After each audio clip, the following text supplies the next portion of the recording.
What's going on YouTube? My name is Ron King, back at it again with yet one more video. I know I was away for a bit, maybe a few weeks there, but I want to let you guys know that I'm right back on my schedule, just working on a couple different things for the channel, like getting the video and the audio quality up so that it's a more enjoyable viewing experience for you guys. And also I was quite busy with the project that I was working on for my internship. And I wanted to talk about that in this video today. So the topic of today's video is the way you do something is the way you do everything. The way you do something is the way you do anything. So let me set up an example for you guys. So about a month ago, my manager at my internship, he pings me. He says, "Hey, I have a project for you. I need you to go down to GHQ and I need you to clean out the evidence room." And I'm thinking, clean out the evidence room? Like, what am I, a janitor? Like, what are you asking me to do? So basically, the project was me having to go through a bunch of different hard drives in the evidence room. They had over 2,000, like 2,600 drives that I had to sort through and find which ones that NCR, National Cash Register, if you're not familiar, whatever they wanted to keep versus whatever they wanted to throw away. So I need to find all of the ones that they wanted to keep. And they wanted to keep 737 drives. It's crazy that I remember that number. But yeah, I had to find all of those, right? And I say all that to say it was some pretty menial work, right? You're just going through a bunch of different cabinets and finding these drives. It has nothing to do really with being a cybersecurity analyst like my role says. But my manager asked me to do it, and I said I'm just gonna go ahead and do it because I know that if I can do this right, then I might be able to get some trust with my manager, knowing that I can do one thing, so maybe they'll move me up to something that requires more responsibility, more effort, and more skill on my part.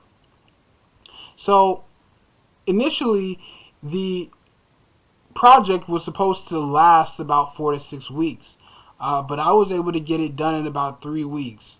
And that was just me putting in the extra work, making sure that I was there at GHQ every day and doing my job and not getting distracted, just focusing on what I had to do. And I even caught a hiccup. I made a mistake. So there was a miscommunication with the guy I was working with. His name is Phil. So basically, what happened was that with the drives, I didn't know that I wasn't supposed to pull all of the drives from the spreadsheet that he had given me. It's only the ones that he had marked in a specific way to let me know that I need to pull this drive. And so I was pulling each and every drive, and so I had to go back and put back all the ones that I had pulled incorrectly. And that took me a whole 2 days to complete, and I still finished the project within 3 weeks. And so now finishing this project, the guy that I was working with, he said, you did a great job. I'm very proud of you, and please reach out if you need anything like a reference or anything. So by doing just a simple project, I was able to build trust and bring value to the company. I was able to also expand my network, and I was also able to get more skin in the game, or skin within the organization of NCR, because I now have another person who would be willing to recommend me for a position, which I'm definitely looking for at the end of my internship.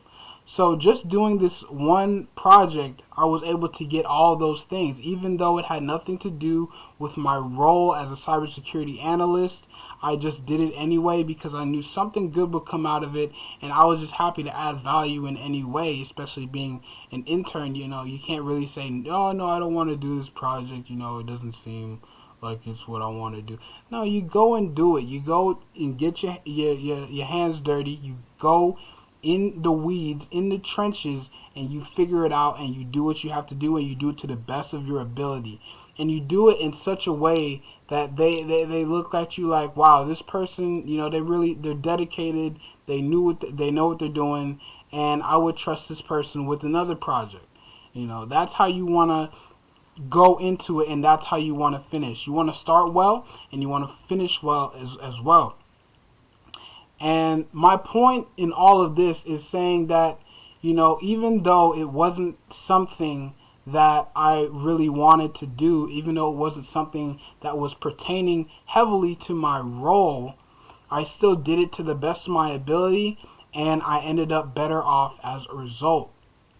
So this goes for many things in life. I know a lot of interns in the Europe program, they have side jobs and things like that they have to do after their internship or on the weekends just to make extra money to make ends meet while they do this internship. And you see, I've noticed what tends to happen is that people will start to kind of put less work into the jobs that they have. The job aside from the internship. They start to put less effort because they're thinking, man, after the 6 months, I ain't going to have to do this no more. I got customers disrespecting me. Obviously, many people work for fast food places or restaurants and things like that, customer service oriented positions where people, you're kind of at the mercy of people. And, that can be very difficult, especially in controlling your emotions when customers get angry at you and things of that nature. Um, so as a result, that kind of poor experience of having to do these things and put your ego to the side and turn the other cheek and things like that, people start putting less effort into their jobs. So if you're out there right now and you maybe have a good opportunity brewing, but it's not ready yet, but you have this other opportunity over here that you're still doing to make ends meet, I would suggest and I would plead with you, please do not lose the opportunity that you have right now. So in a way that would prevent you from cashing in on the opportunity that is ahead. Okay, if you go ahead and just mess up the job that you have now, then you're cutting off your income source, and you have to go and look for a job. And what you'll realize that the grass isn't greener on the other side is going to be, if you can even get a job. These days it's hard to get a job for a lot of people. You will run into a lot of problems that you ran into in the previous job, and maybe some problems that you didn't even foresee, and it's new problems, it's worse problems. So please be cognizant of that. Please make sure you keep both opportunities on lock so that you can put yourself in the best position to cash in on the ultimate opportunity that you want ahead. So that's all I have for this video today. I hope you guys got some value from what I was able to bring forth to you guys today. And I hope you guys enjoy the better quality on the video. Please let me know if you notice the difference in the quality of either the audio or the video, because those are some things I was working on while I kind of took a hiatus, about 2-3 weeks, just to get everything right. I want to make sure I'm bringing you guys the best content. But that's it for me today. As always, if you enjoyed the content, leave a like on the video, comment on the video, and subscribe to the channel for related business content. As always, my name is Ron King. Have a great day. Peace.